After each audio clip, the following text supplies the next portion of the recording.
The good old days. The era of Cellucor, M5, Jack 3D, before it got banned. And the era of the chalky protein supplements that would turn your poop the color of the flavor you got. Strawberry was a trip. The days where banned supplements were just supplements. I tried and almost died to each and every one of these substances, and let me tell you, you're missing out. But there was a supplement that even back then was leading the pack. A supplement that stood the test of time and worked its way into modern relevance. A supplement that has been studied and tested more than any other supplement ever made. A supplement that is now, finally, getting mainstream attention. The day's finally here, boys. We're talking about creatine monohydrate. You know, the white powder, the legal one.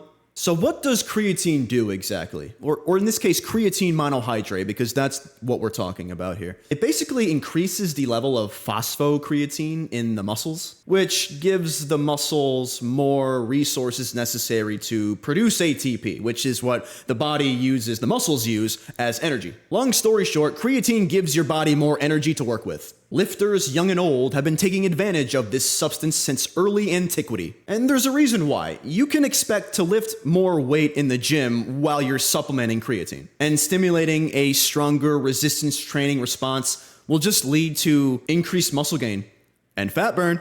And that's not all, my brother in Christ. We have a lot more information now. And it seems that creatine is more useful than we once thought it was. Sure, it's good for lifters and athletes, but it turns out there is a place for the general population as well. Sure, it's good for athletes and lifters, but there's also a place for supplementation in the general population as well. So besides building muscle, what else does creatine do that is so great? Well, I kind of alluded to this earlier, but creatine can help you burn fat. Indirectly, of course. It helps you build more muscle, and that extra muscle helps you burn more fat. That's the gist of it. I would argue that creatine monohydrate is the only real fat-burning supplement that's legitimate. That isn't something like the drug that rhymes with Olembic and that may or may not kill you down the line and also be linked to cancer. I don't know these things, okay? I'm just saying that there is a possibility that maybe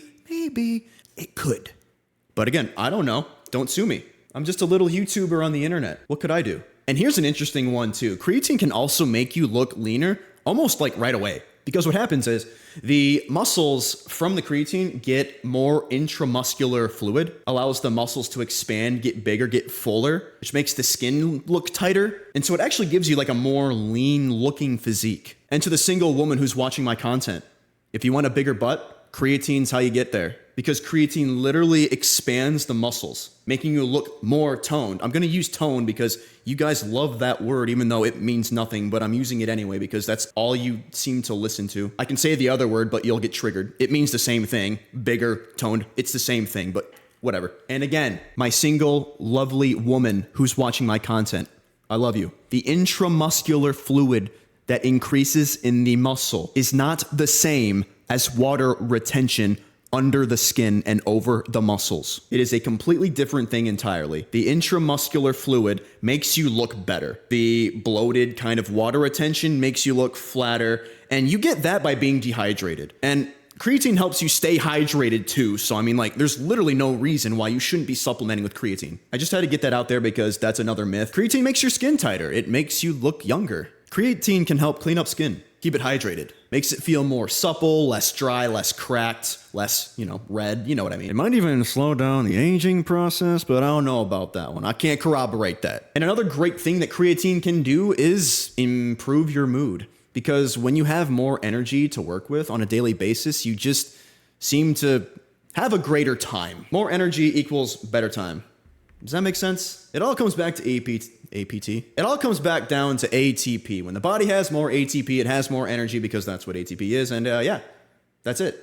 I wouldn't be surprised if people start using creatine as a means of fighting depression. Pretty interesting stuff. This one's a fun one that I didn't see coming. Creatine can help you improve cognitive function, improve your focus. And I'm going to say it again because the mechanism behind all of this is essentially the same thing. It just comes down to having more ATP. The brain, like every cell in the body, uses ATP as energy. So like When your brain cells need energy, what's it use? ATP. When you have more ATP, oh my gosh, more energy for the brain. More energy for the brain means more focus. But yeah, that's all I got for you guys today.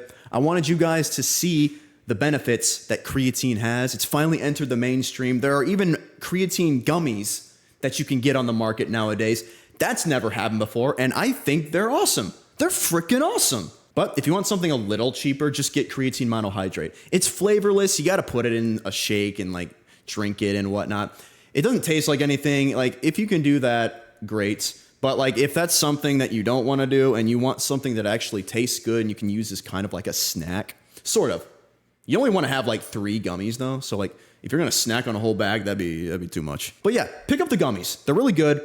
They're very approachable. So yeah, that's all I got for you guys. See ya.